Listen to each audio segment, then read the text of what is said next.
السلام عليكم ورحمة الله. معاكم الدكتور عماد عبد الواحد، استشاري بطن وطوارئ. إن شاء الله هنبدأ الكورس بتاعنا How to Save Critically Ill Patient in different modalities. The presentation and the course, it will started and mostly it will be end by 2:30 or at 3 p.m. We'll have every gap of every rest up to 5 minutes or 10 minutes every 1.5 hours. The first presentation, which you can face it very commonly, and you will see patient presented with chest pain. When patient presented with chest pain, what our approach? Some of the colleagues presented with me in the last 2 days, but chest pain. Is this patient critically ill? And this is a very, very important. Look to the patient from up down. If the patient looks critically ill, what means by critically ill? Patient is severely sweaty. He is tachypnic, short of breath. Respiratory rate, you can count respiratory rate within 1 minute up to 20-25. So he is tachypnic patient. He has short of breath. Patient, he has chest pain. He looks ill, maybe disturbed level of conscious. Patient is drowsy. Patient is vomiting, is nauseated. If we put the pulse oximeter, he has hypoxia, below 90. For all of this presentation, when I come to the patient, I check the pulse, maybe tachy or brady. When I check the blood pressure, maybe hyper or hypo. All this is a signs of instability. This patient unstable. Once I look to the patient and with a very few evaluation regarding the vital data, patient looks ill, this critical patient. How to save the life of this critical patient? In the ER, I will not take full history, just short history. What is the most important items I want to know from the patient? Very short history with very rapid clinical exam. I will examine the patient from up down, but very rapid clinical. Within 2-3 minutes, I will have full data about the patient from history and from the clinical side. Can we pick within 2-3 minutes? Yes, it needs a little bit some practice. But while I'm taking history and examining the patient from up down, I will do some maneuver for the patient. First maneuver with patient who is coming to chest pain. تفضل.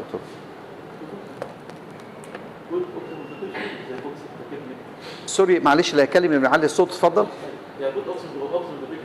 We'll give oxygen to the patient. ماشي. We'll start.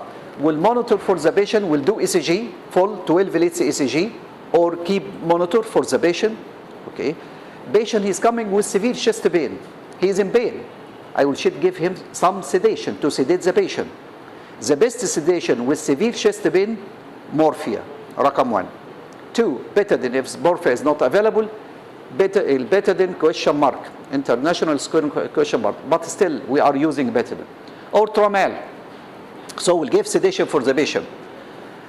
I'm taking history. What history? The most important one. Before I'm taking history, what is the possibilities of this critically ill patient? If the main presentation for the patient is chest pain, what comes in my mind? What is the most serious disease which can lead to chest pain and the patient is critical ill? If I'm not save the patient, maybe he will collapse. Patient may be arrested. So what you are thinking? MI, very good. So coronary syndrome, acute coronary syndrome, mainly MI. What else? Aortic dissection, very good, excellent. Pneumothorax, tension, pneumothorax. What else? Pulmonary embolism, very good, excellent. Cardiac tamponade, but not mainly as so much serious, and usually is not presented by typical chest pain in the beginning. But as you said, this is the 4 serious diseases I should keep it in my mind, and I must rule out for every patient presented with chest pain. MI or acute coronary syndrome, pulmonary embolism, tension pneumothorax, and aortic dissection. This is the most common causes I kept in mind. For everyone, how to be ruled out? Very soon, ECG. Look for ECG. look for ST segment elevation and specific leads to diagnose MI. We said this before. Tension pneumothorax, how can I diagnose this? Clinical. Auscultation of the chest. Yes, what you will hear in auscultation? Either decreased or no breath sounds on one side and normal breath sounds. Very good. There is breath sound in one side and absent or the air entry in the other side. What else? Hyperresonance in one side and normal or dull in the other side. Very good. What else? Chest movement. Chest movement. Chest movement. Chest movement. To some degree, but the three important signs for tension pneumothorax clinical, and I can prove it just when I'm doing the chest X-ray. Number one, we usually, not for A with missed, tracheal deviation in tension pneumothorax. To be deviated to what side? Same side or opposite side? Opposite side. What's happening in pneumothorax? It is, yes, it is deviated to the same side of the lesion because there is lung collapse. In collapse, it will be deviated to the same side. Opposite side in effusion. So once the trachea is shifted, and when I hear the trachea is shifted to the right, absent air entry in the right, and the percussion note is so much high, pneumothorax, confirm, do chest X-ray. So number one, ECG to rule out MI. Second, trachea is shifted, no breath sound in one side, and the hyperresonance in the same side, pneumothorax. What about dissection? How to rule it clinical? In a very simple way, when I'm making the pulse, عودوا نفسكم وانتوا بتاخدوا البلس make it ايه radial pulse bilateral. حطوا صباعينك على الايه على الايدين. ماشي؟ وفي الاورtic dissection what's happened? There is difference in what? In rate, in volume. What is the difference? In rate? In volume. Difference in volume between sides, not different in weight, in rate. There is difference in the volume. One good volume or normal volume, the other is very weak. This is an early sign of dissection. To prove it more, it checks the blood pressure in both arms. It will be a difference. Difference how much? In systole up to from 15 to 20. From 15 to 20 millimeter mercury, difference between both sides with weak pulse in the same side, I can suspect or highly suspicious of aortic dissection, clinical. What is the last one? We said MI, tension pneumothorax, and aortic dissection, pulmonary embolism. Can any signs in the patient suspected pulmonary embolism? Mainly from the history. Yes. Patient, all of these may be tachypnic. But clinical, can I suspect? It is a history-wise. History-wise, if the patient has precipitating factor or highly suspicious factor, like middle-aged woman, post-delivery, post-cesarean section, long-standing, all of these. Or the patient he knows hypercoagulable state. And all patient he knows have history of previous DVT. This is highly suspicious of pulmonary embolism. So in the chest pain, this is a scenario, 61 years old lady presented to emergency room complaining of chest pain associated with nausea and vomiting. So what is the most serious diseases to be considered in any patient with chest pain? As all of you said. First, acute coronary syndrome, mainly MI. Second, pulmonary embolism. Third, tension pneumothorax and dissection. So I should keep the four. By short history, rapid clinical exam, I can rule out some of them. About chest pain. Chest pain, which is a very respectable symptoms. Because chest pain, once the patient, mainly if it's a typical chest pain. I said for last time, what typicality of chest pain? Because chest pain may be typical, may be atypical. Typical chest pain regarding three criteria. Regarding the site of the pain, if the patient said retrosternal, it is typical pain as a site. But some of the patient, he presented where is the pain? Right shoulder, left shoulder, jaw, arm, left arm. All these sites atypical site. But the typical site is retrosternal pain. What about the character of the pain? When you ask the patient, can you describe the character of the pain, if the patient describes some sort of heaviness, compression, stabbing, sense of suffocation, crushing, all of this type of character is a typical character of chest pain. But if the patient said it is stitchy, patient state dull aching, atypical as a character. Some of the patient, if he is not so much intelligent, maybe some sort of confusion when he describes the pain. But the most important one about the criteria of typicality, duration of the pain. When you ask the patient, when your pain is started and when it is ended, duration of ischemic chest pain is minutes. Minutes, 2, 3, 5, up to 30 minutes.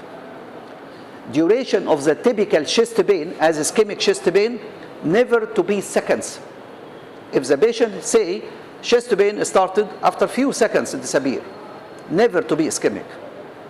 If the patient said the chest pain hours, means they started 6 a.m., finished at 3 p.m. Never, if it is continuous or persistent, no disappear, never for ischemic chest pain to be prolonged more than hours. So the duration of typical chest pain, minutes, never to be second, never to be hours. So once the patient has typical chest pain, we said this is most probably acute coronary syndrome.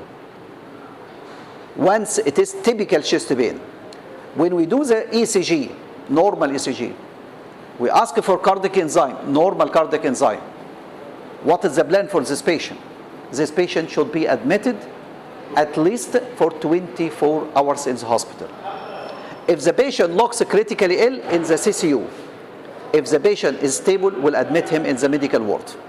So this is one of the most important message for patient with typical chest pain. So patient presented with typical chest pain regarding site retrosternal, character one of the compression, duration about minutes, admit the patient to the hospital. Medical ward if he is stable, or CCU if the patient unstable. Why will admit this patient? Just will do serial ECG and serial cardiac enzymes. Within the 24 hours, if the patient has many chest attacks of chest pain and all of the ECG comes normal, all of the cardiac enzymes comes normal, within 24 hours, safely we can discharge patient second day. He is not ischemic. So chest pain, usually acute coronary syndrome must be suspected, because acute coronary syndrome or ischemia is common and it is serious. Common and serious because up to 30% of all patients presented with chest pain due to coronary syndrome. 30%, 1/3 of the patient. So it is common. That's why it should be excluded.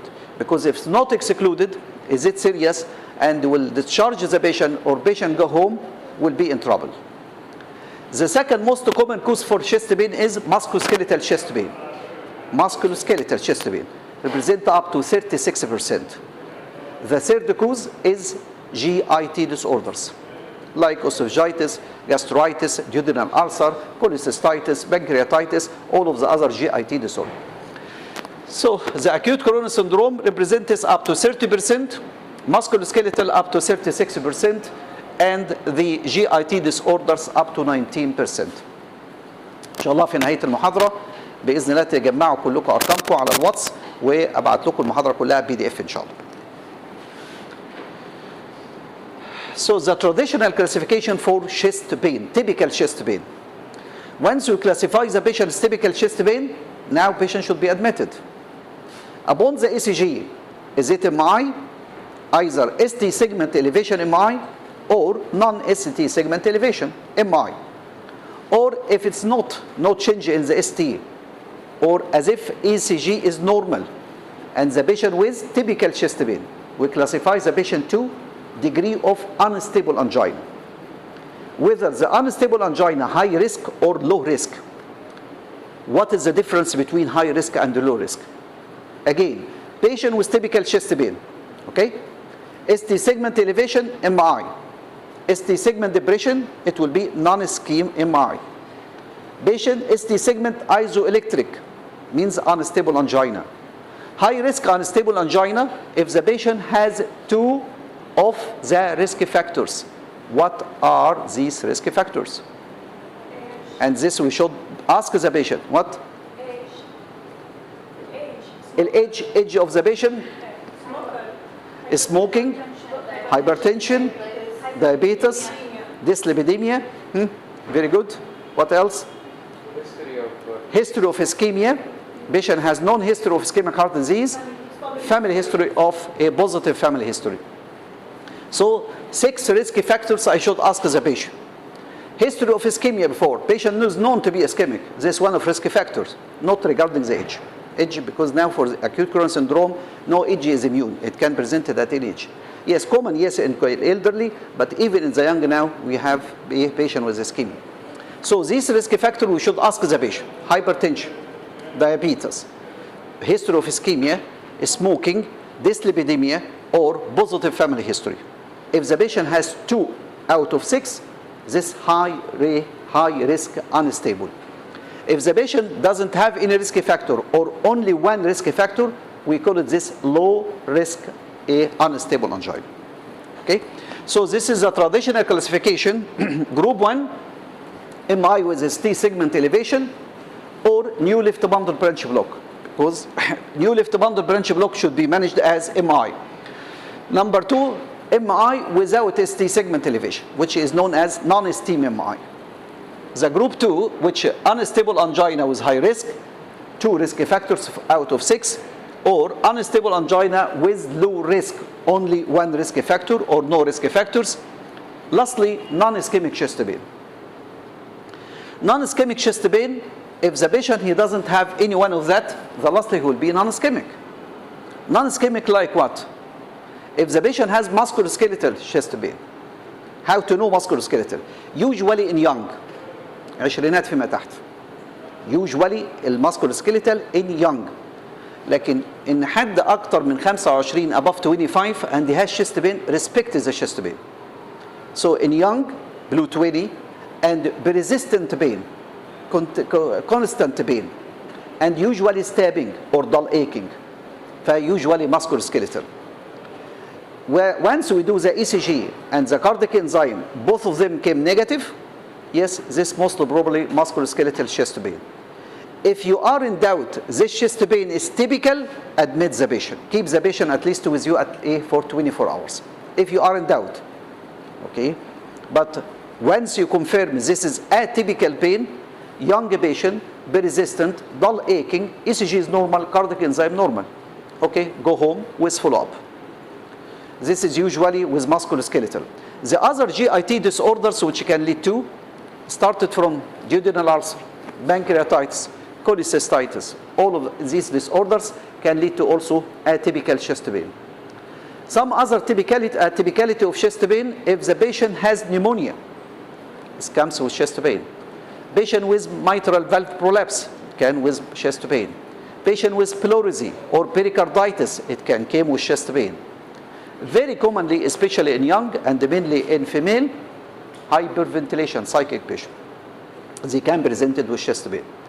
So all of these as non-ischemic chest pain. So the non-ischemic chest pain is many. First one, musculoskeletal.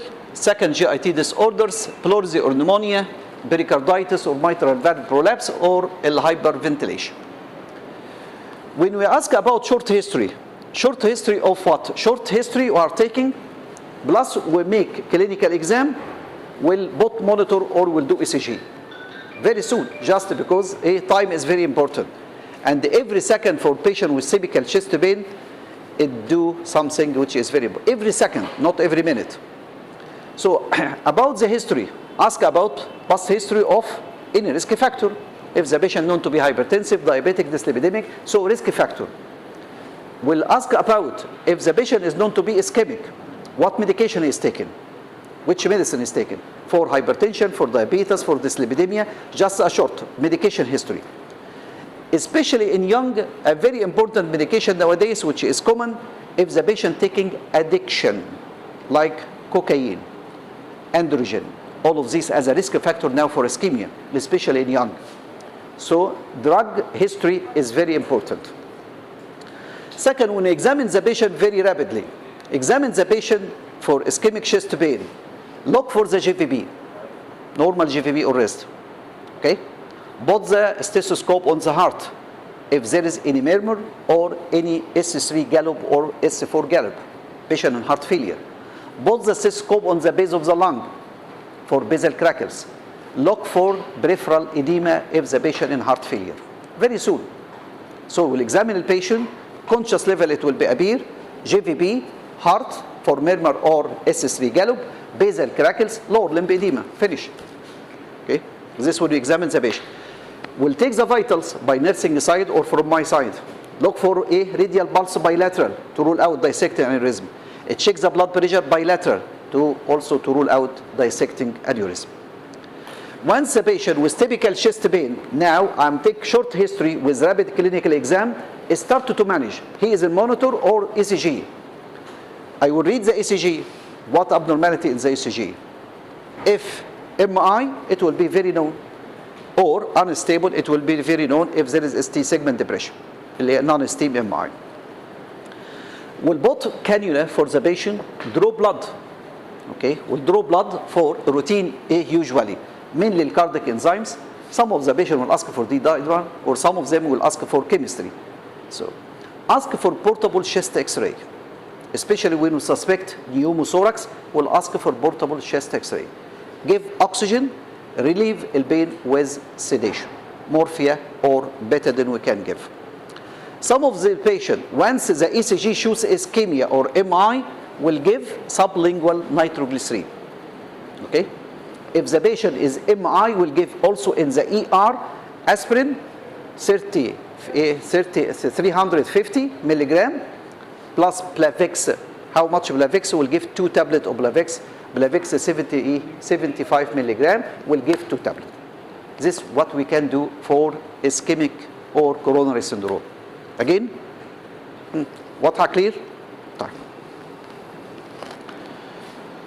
So rapid clinical exam, as I said again, for the character of the pain, associated symptoms, relation to effort and meal. Relation to effort and meal is not so much significant because some of the ischemic pain he related with meal. Some of non-ischemic pain he related to the effort. Yes, it's not so much important to have a comment. It's risk factors, which is very important as in front of you. It started from ischemic heart disease, hypertension, diabetes, smoking, dyslipidemia, and the post-family history. Drug intake, which is very important regarding androgen and cocaine. So what we'll do for the patient, examine the patient from up down, attach the ECG, 12 ECG, and we'll give oxygen, start to put cannula and draw blood for further workup, relieve the pain with morphia, and will give antiemetic, and will give nitroglycerin. This nitroglycerin either spray or GTN nitroglycerin sublingual, and will ask for portable chest X-ray. What is the percentage of acute MI to be silent? And this is very, very important. Diabetes, very good. What else? Elderly patient. Elderly patient, very good.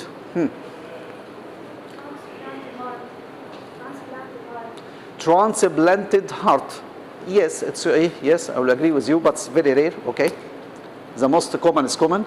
So we said elderly patient, diabetic patient. Another 2 patients can be presented with silent pain or no chest pain.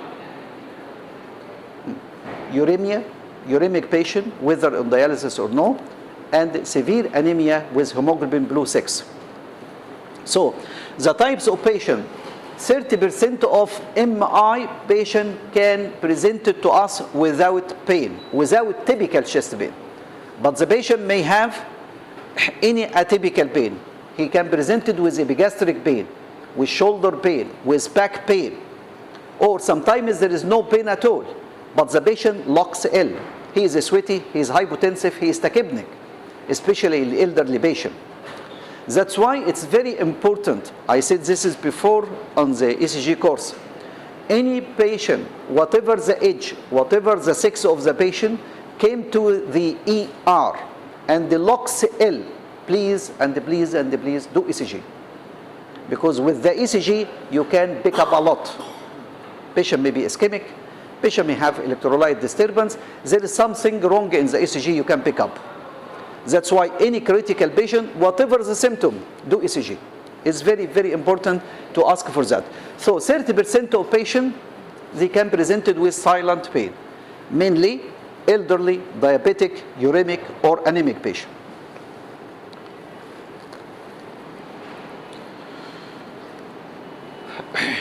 Some of the patient, when he presented with chest pain, all of us will do ECG. ECG is normal.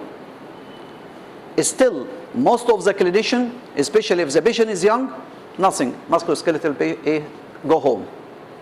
And the patient may be after a few hours or maybe after a few minutes if he is unlucky, and also we are unlucky, patient arrest. Because we will not take care of the chest pain itself. So ECG in the beginning doesn't rule out ischemia. Yes. فما نفرحش وقت ما نعمل ECG ونتلاقي ECG normal. خلاص. Mainly patient. What is the history of the patient? So look to the patient as a whole. This is the most important one. If the ECG is normal, this doesn't rule out ischemia. But if we have prolonged chest pain more than hours or persistent chest pain more than hours, and the ECG is normal, cardiac enzyme is normal, now we out of ischemia. Because any patient, whatever the age, whatever is his healthy, and he develop ischemia, if me or any one of you, we have ischemia, we cannot tolerate more than 30 minutes without instability.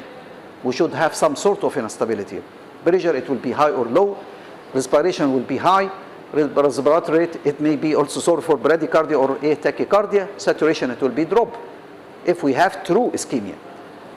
Okay. The last one, some of the patient during the chest pain, when we do the ECG, there is ST segment elevation. Once the pain is disappear, the ST became isoelectric. We call that Prinzmetal angina or variant angina. Is a type of unstable angina. Patient should be admitted to the CCU. ديت بالنسبة للسبتال leads. Yes.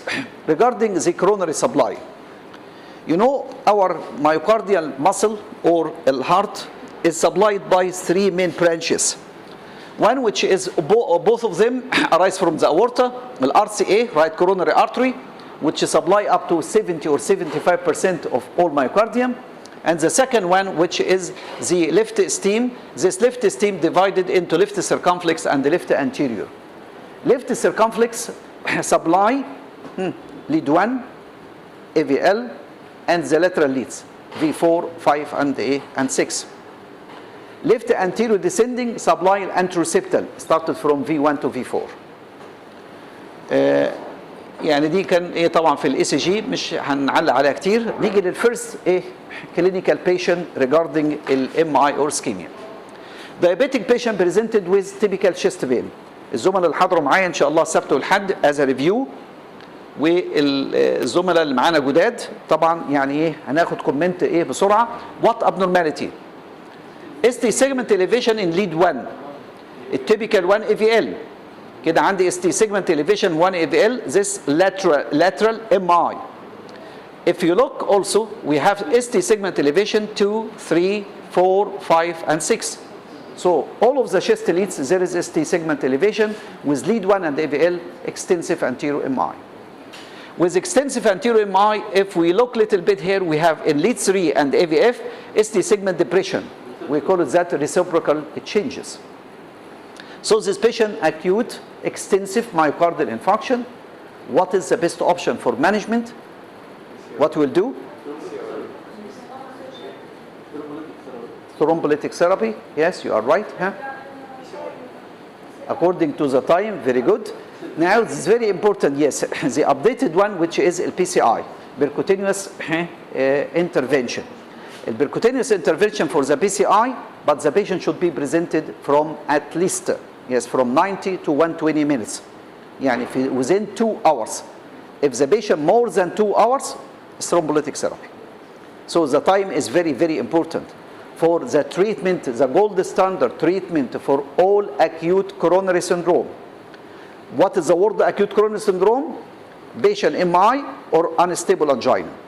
And the patient hemodynamically unstable, and he presented within the first 120 minutes BCI. If it's available in the center. If it's not available, or I cannot move the patient to here or there, we'll give thrombolytic therapy, which we can give reperfusion for the coronary arteries. Heroin addict patient presented with severe crushing chest pain. All of these are a real known patient, typical real known patient. Again, what abnormality? ST segment elevation again in one, the similar lead AVL. ST segment elevation start from V1, 2, 3 until V6. Again, extensive anterior myocardial infarction. What else in this ECG? We said it before. This is the tall R in V1, abnormal. Tall R in V1 with T-wave inversion. Most probably this patient has right ventricular hypertrophy because of heroin. And also heroin, one of the precipitating factor for MI. Again, best option for this patient, BCI or thrombolytic therapy. We should give it to the patient. 56 male patient presented to ER with profuse sweating, and he is hypotensive. Again, very soon, what abnormality? ST segment elevation again, one, similar lead AVL. ST segment elevation started all chest leads. This is the segment elevation, big elevation, about 2 big square. Means it is transmural myocardial infarction, all of the chest leads. Some of my colleagues before represented this as a wide QRS. It's not wide QRS. This is the ST segment elevation. If you look carefully for this patient, to lead is a long lead of lead 2, there is tachycardia. No B wave in lead 2. So there is no B wave, and there is tachycardia with irregular RR. This is typical of fast AF. So fast AF atrial fibrillation with acute extensive myocardial infarction. The best option now before I'm doing the PCI is DC shock, because the patient hemodynamically unstable.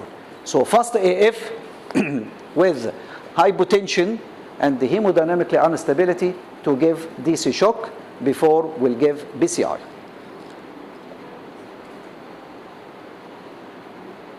Patient with crushing chest pain and he has this abnormality in the ECG. So again, what abnormality?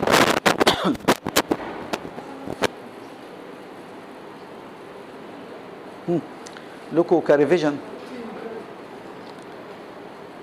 في تي ويف انفيرجن صح فين؟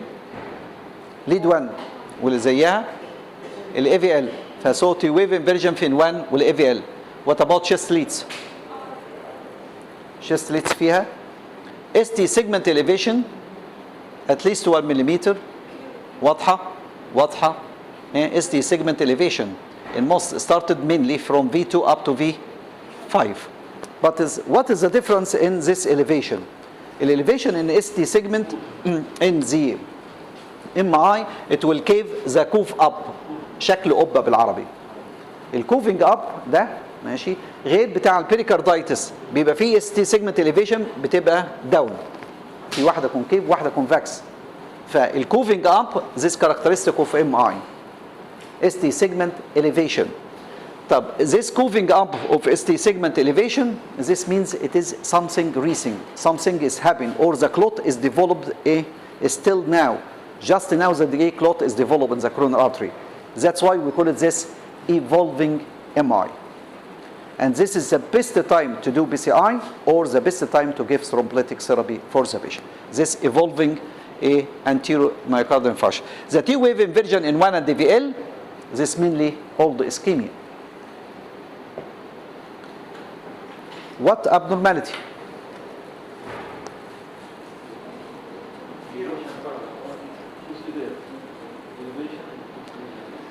very clear, ST segment elevation in 2, 3, and AVF. So definitely we have acute inferior myocardial infarction.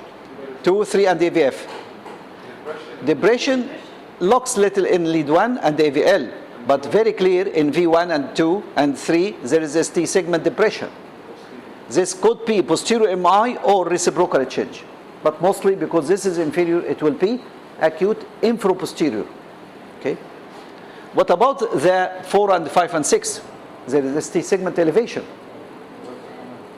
So, and that's why I said when we have inferior MI, what is the coronary? It supplies this area, RCA, right coronary artery.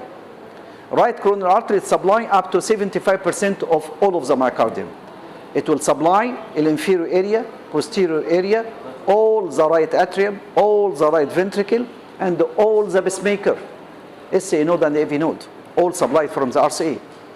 That's why when we have inferior MI, 2 options I should do it for the patient. We'll do what's called right chest lead, and we'll do posterior leads. And look carefully for heart block. Why? Heart block is commonly with inferior, not with anterior. Because with anterior, it supplies the same pacemaker. That's why mostly pacemaker, it will be affected. That's why we'll see heart block, degree of heart block commonly with inferior MI. So in this patient, this is typically of acute inferior myocardial infarction with reciprocal change or this posterior leads. And once we have confirmed this is V4 and 5, this is put here in the left side. We'll take all of the leads from the left side, keep it on the right side to see the difference, the ST segment elevation in the lateral leads, اللي هي 4 و5 و6. Once we have definite ST segment elevation in 4 and 5 and 6, the patient has right ventricular infarction. يبقى هيكون عنده inferior مع right ventricular. All the right ventricle is infarcted. Why we know that? Because in the management, in the MI, in this specific MI, it will be different. As just a few seconds or few minutes we said, the best option for MI, BCI or thrombolytic therapy. In this specific patient, if he have MI and all the right ventricle is infarcted, we cannot give thrombolytic therapy in the beginning. It's not the best option. So what is the best option to manage this patient? Give the patient IV fluid. كلكم استغربتوا ماشي ودي one of the common mistakes كلنا بنقع فيها ماشي في علاج الانفيرو ام اي مع الرايت فنتريكولار انفكشن. بندي ثرومبوليتيك ثيرابي طبعا ما فيش وانس ان احنا بدانا الثرومبوليتيك ثيرابي البريد قدامنا حاجه من اثنين suddenly hypotensive او كولابس او ارست. ماشي ليه؟ لان الرايت فنتريكل مش شغال نو بامب في الرايت فنتريكل. ماشي لان الرايت فنتريكل كله ايه؟ انفاركد فالماسل كلها بتاع الرايت فنتريكل از نوت وركينج. فوانس there is no bump in the right ventricle okay وانا هدي البيشنت thrombolytic therapy he will be arrested or he will be severe hypotension. فالبيشنت with right ventricular infarction the best option before thrombolytic therapy او الBCI to give IV fluid. ودي اللي قلتها لكم دي very common question طبعا في الماستر في الكارديولوجي او في الMD how to manage patient with heart failure and you will give IV fluid. طبعا كلنا عارفين في الهارت فيلير IV fluid كونترا انديكيتد صح ولا لا؟ وفي حاجه في القاعه الثانيه؟ طيب سوري احنا نشغل المايك لو الصوت ده هيغلوش علينا نشغل المايك. الصوت واضح؟ طيب فالبيشنت ده we should give him IV fluid. طبعا we give IV fluid. Why we'll give IV fluid? Just to increase the venous return. Once we increase the venous return, we'll make the right pump to work again with automaticity. And once the right ventricle started to pump again, we can give thrombolytic therapy. Okay?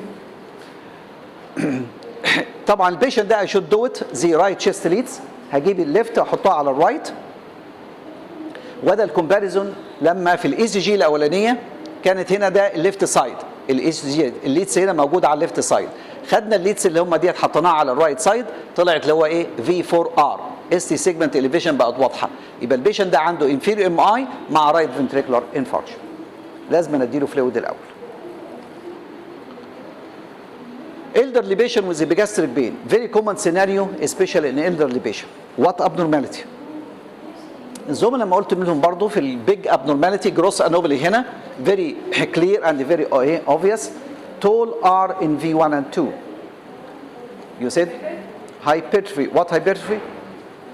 Right or left? Right ventricular hypertrophy. Okay.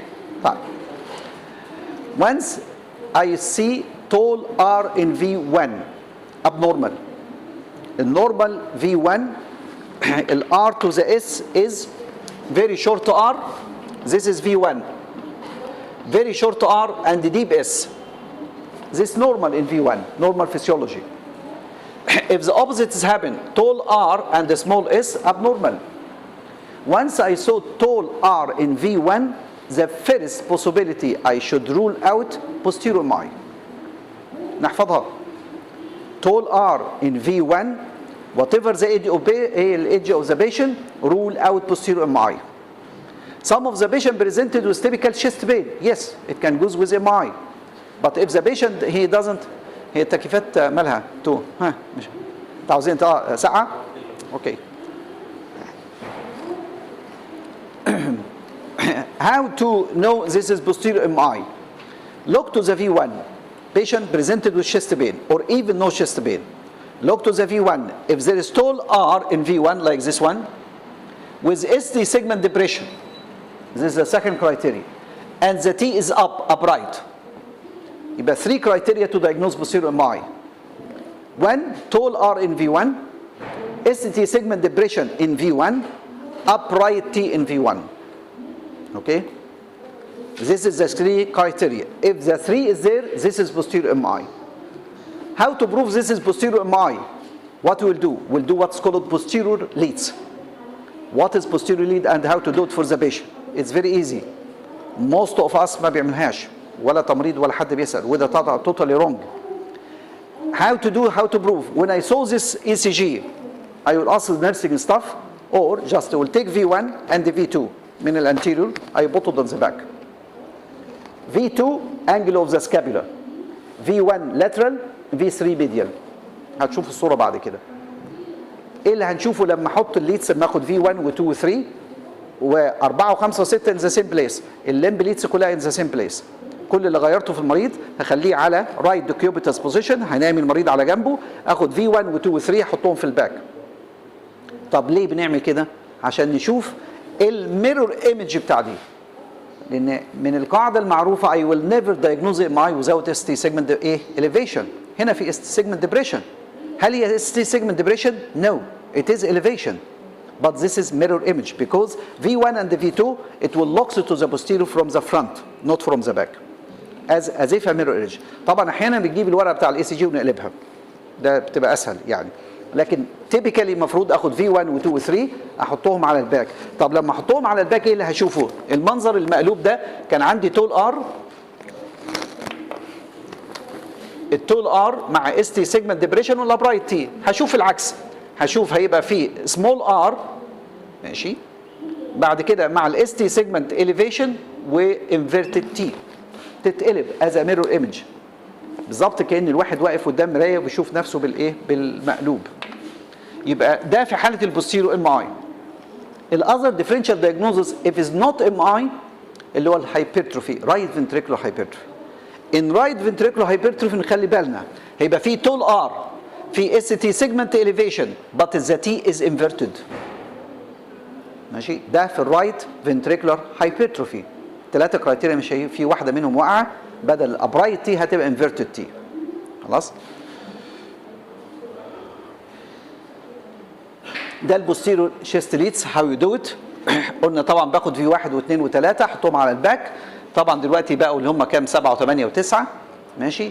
طبعا 8 اللي هي في 2، 7 اللي هي 1 و9 اللي هي 3 الفيهات مثلا كارقام بس.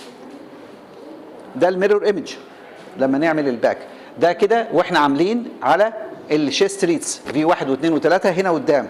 لما خدناهم وحطيناهم ورا المنظر بيتقلب كله ماشي. عشان كده ده ميرور ايمج بتاع البوستيرو ام اي. Elderly patient presented with chest pain. Very common scenario when we have this ECG. If you look to the ECG, the white QRS, most of the limb leads or chest leads, the QRS are wide. The normal duration of the QRS 0.10 second. أقل من مربعين ونص صغيرين. فonce we have wide QRS بنشخص bundle branch block. What is bundle branch block, right or left? Very easy to know. Look to the V1. Deep S in V1, left bundle branch block. Tall R in V1, right bundle branch block. With right bundle branch block, usually التول R تاخد ال MASR dash أو ال RSR dash. Okay? يبقى very easier. Once I saw wide QRS bundle branch block, right or left, look to the V1. Deep S, left. Tall R, right. So diagnosis here, left bundle branch block. With patient with typical chest pain, I should treat the patient as MI. Because left bundle branch block, it could be one of the first presentation for MI. If the patient has previous ECG or he has an old file, and I can search for the old file and to compare the previous ECG with the recent one, if the same change, it is an old left bundle branch block. Okay? If I don't have any document to prove this is old or previous, treat the patient as MI. دي قاعدة مهمة جدا، مهمة جدا جدا. أي ليفت باندل برانش بلوك البيشنت معهش أي بريفيوس دوكيومنت يقول ده حاجة اولد ولا حاجة ريسنت، عالج البيشنت كأنه MI. مهمة جدا. Patient presented with chest discomfort, what's the most likely diagnosis? الزملاء يقولوا. What abnormality? ST segment elevation in lead 1. What diagnosis? المفروض تعرف. Pericarditis. Very good. Excellent. ST segment elevation in lead 1. What about AVL? مش زيها مفيش. Elevation in 2. 3 مفيش. AVF فيها. I can't see this is inferior MI. لأن لو أقول inferior MI لازم يكون ST segment elevation في 2 و 3 وال AVF. لكن 2 فيها AVF فيها 3 مفيش. It's never to be inferior.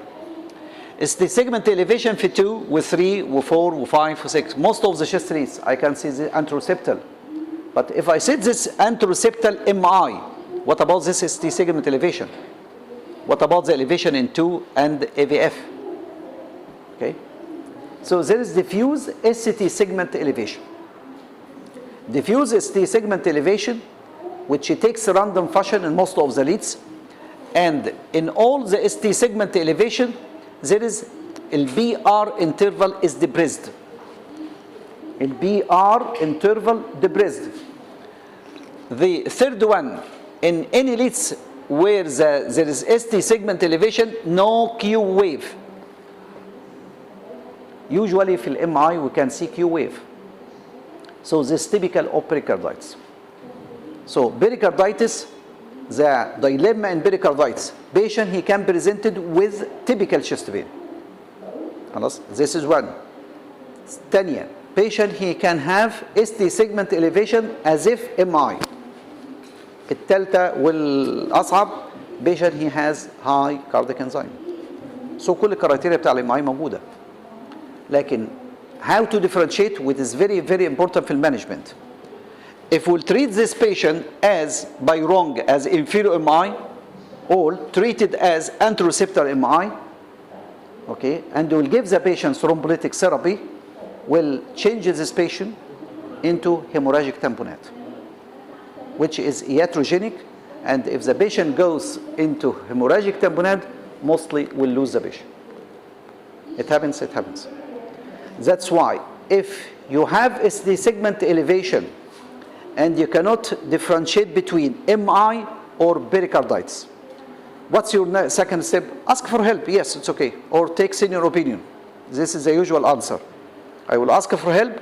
I will take senior opinion, but we'll do echo if you can do it echo, or ask for echo. Once the echo shows pericardial effusion, this is pericarditis. Because pericarditis post-MI, it will never happen in at least after 2 or 3 weeks. It will not happen in the same day if the patient has MI. Pericarditis, it can be as a complication of MI, but it will happen 2 or 3 weeks later. So once I have acute chest pain and ST segment elevation, I am in dilemma of MI or pericarditis, do echo. If the echo shows pericardial effusion, it is pericarditis. Okay? Totally different in management. Pericarditis, usually the most etiological factor, viral infection. All of us, we have pericarditis in our once per year or whatever, and it can run very smoothly without chest pain because most of the cases viral infection.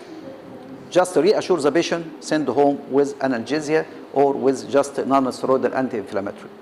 Very rare causes, 20%, if the pericarditis due to uremia or malignancy or complication of MI. Very rare.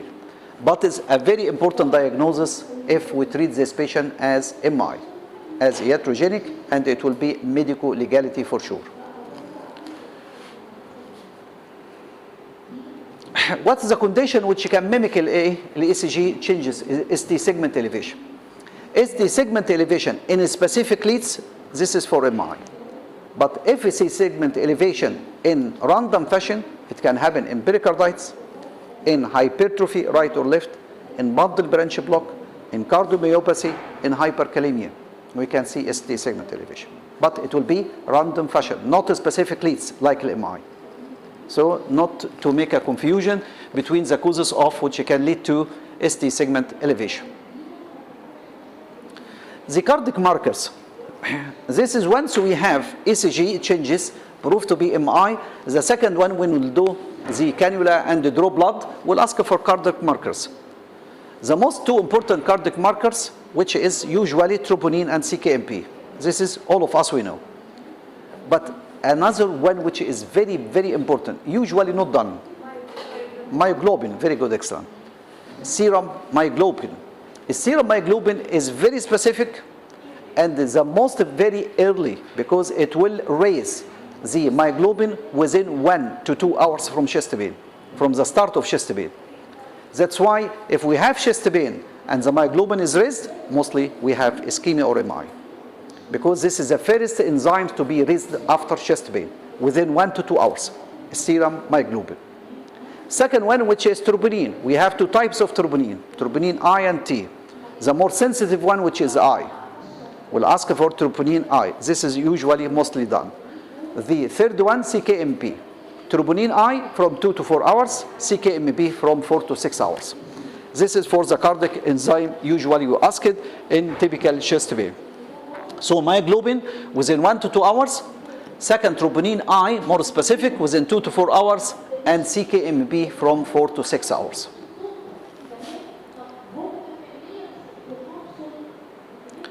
Treatment of acute ischemia. Treatment of acute ischemia, as we totally agree, is BCI, percutaneous coronary angiogram or intervention. So this is a gold standard, but the main issue, patient should pee within 90 to 120 minutes.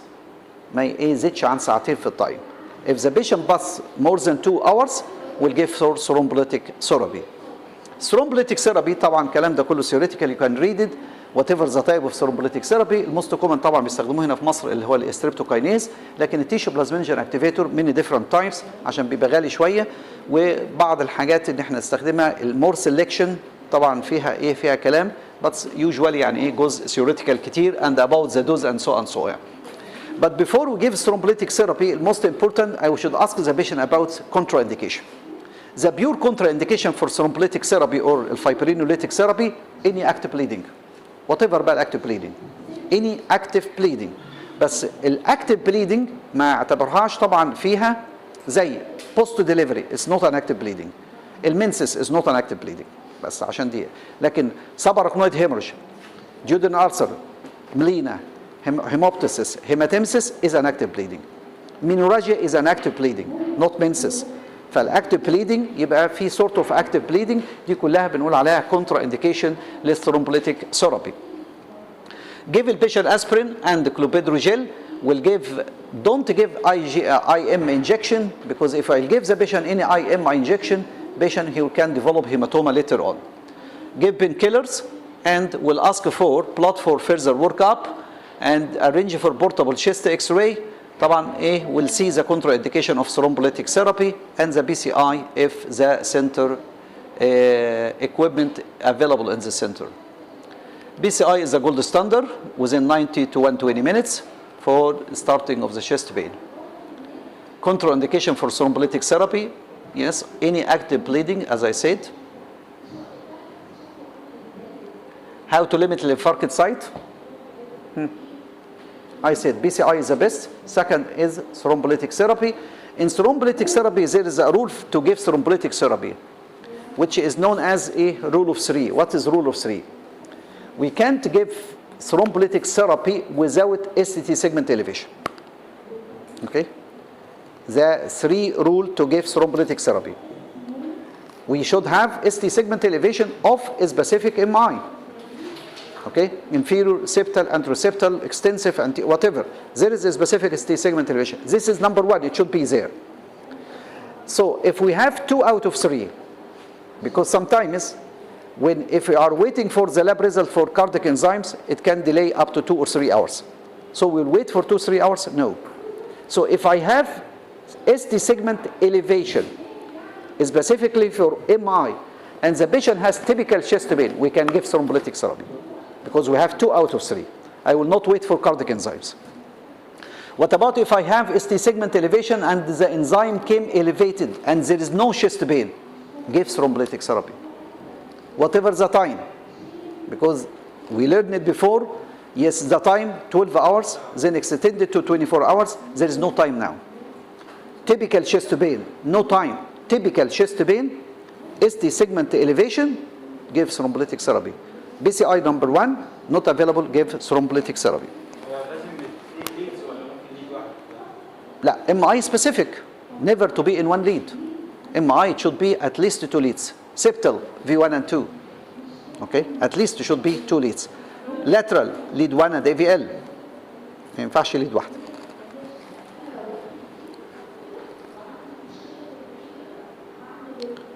The choice of thrombolytic therapy قلنا ديت is theoretical more than ان احنا ما نضيعش فيها وقت. Patient presented sweating and he came by ambulance. طبعا عشان نخش في التوبيك الثاني. If you look for this nice ECG, if you look here for lead 2, ST segment elevation, lead 3, ST segment elevation, AVF. So we have inferior MI, and the patient develop V-tach, okay, ventricular tachycardia, polymorphic ventricular tachycardia. Okay, what will A do for the patient? DC shock. Okay, very good. The same patient with different scenario. Patient here, he has ST segment elevation in V1, 2, and 3. And then he developed again V-tach. But this V-tach monomorphic.